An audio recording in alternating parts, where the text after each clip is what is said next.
Chapitre 1. Risques et tensions sur les ressources. Les relations entre société et environnement présentent des équilibres fragiles. Quels risques et tensions pèsent sur les ressources? Les risques. Un risque est un événement violent, d'origine naturelle ou humaine, porteur de danger pour la société qu'il touche.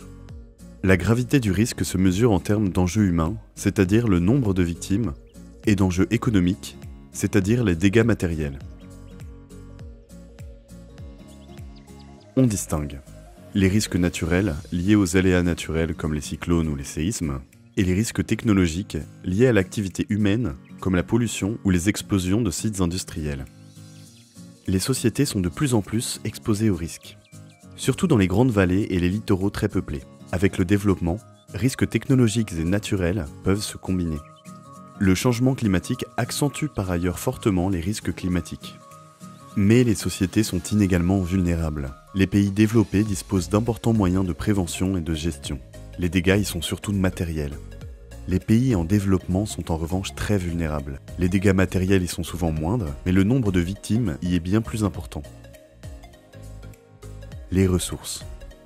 Une ressource est un élément du milieu naturel qui présente une utilité pour les sociétés humaines et qu'elles exploitent. L'eau et l'énergie, en particulier, sont des ressources indispensables. Avec l'accroissement de la population, le développement et l'évolution des modes de vie, la pression sur ces ressources ne cesse de s'amplifier. Ceci entraîne un risque de pénurie et de dégradation de l'environnement. L'accès aux ressources est conditionné par le niveau de développement. Dans les pays en développement, l'accès à l'eau et à l'énergie est difficile pour une grande partie de la population, alors que les pays développés courent des risques de pénurie en raison de la surconsommation. La transition écologique est le passage, à l'échelle d'une société, à des modes de vie et des systèmes productifs plus durables. Assurer la transition écologique nécessite de gérer durablement les risques et les ressources.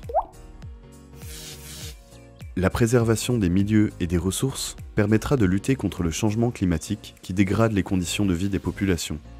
La gestion des risques repose sur une prévention et une gestion efficace associant de multiples acteurs.